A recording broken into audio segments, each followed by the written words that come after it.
Wow, saya tidak menyangka Nusron Wahid ternyata sangat tolol. Demi bisa merampok tanah rakyat, dia mengatakan, rakyat itu hanya punya hak pakai. Sebenarnya semua adalah tanah negara. Lalu kemudian berkata lagi, dari mana jalannya tanah warisanmu? Emangnya mbahmu menciptakan tanah? Sejujurnya saya tidak tahu apakah agar diterima menjadi menteri, dia membuang otaknya, lalu menggantinya dengan kotoran. Sehingga pemikirannya bisa setolol ini. Okelah, kita berikan pencerahan kepada mereka. Syarat terbentuknya sebuah negara, hanya dua. 1. Tanah atau wilayah. 2. Rakyat.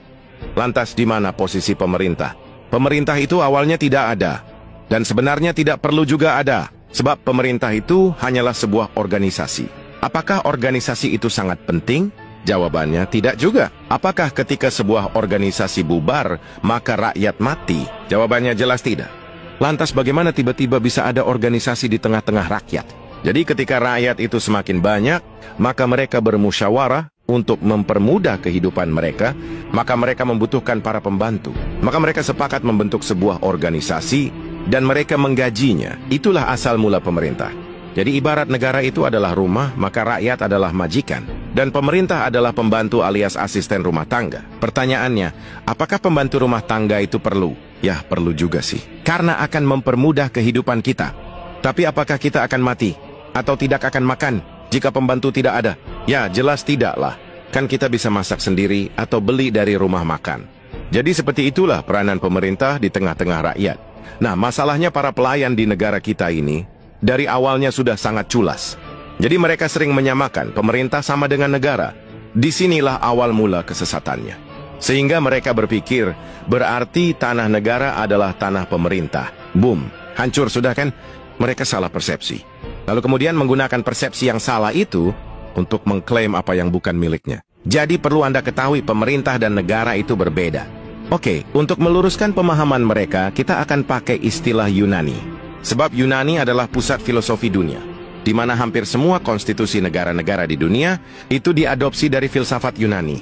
Jadi negara dalam bahasa Yunani disebut hora. Hora artinya adalah tanah atau wilayah tempat tinggal manusia alias rakyat, kampung halaman atau negeri.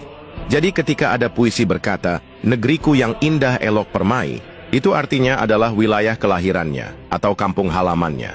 Jadi jangan Anda bayangkan pemerintah seperti Indonesia yang isinya Nusron, Sri Mulyani, Omon-Omon, dan para tikus lainnya bisa rusak keindahan puisinya tadi.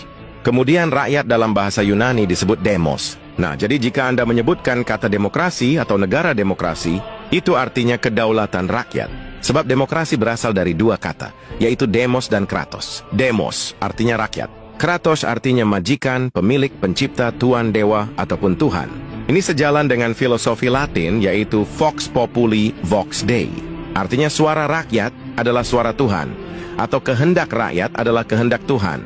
Jadi ibarat negara adalah rumah, maka rakyat adalah penciptanya. Kemudian pemerintah di dalam bahasa Yunani disebut kivernisi.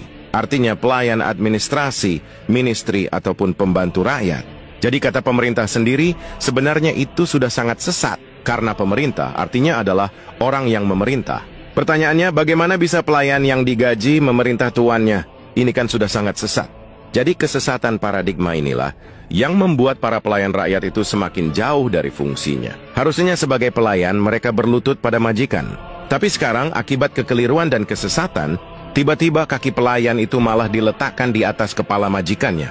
Jadi jika bangsa ini ingin selamat, maka kita harus melakukan revolusi kesadaran. Kita harus berhenti menggunakan kata pemerintah, sebab itu bisa membuat mereka tersesat dan lupa diri. Maka kita harus segera mengganti istilahnya untuk menyebut mereka. Berikut ini adalah beberapa istilah yang pas untuk kivernisi. 1. Babu. 2. Pelayan.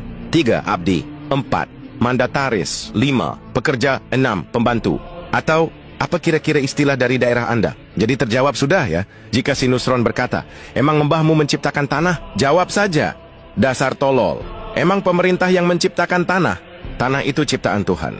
Sementara negara itu adalah tanah wilayah tempat tinggal rakyat. Sedangkan pemerintah, atau bahasa tepatnya kivernisi, itu adalah organisasi pelayan rakyat. Bisa ada, bisa tidak.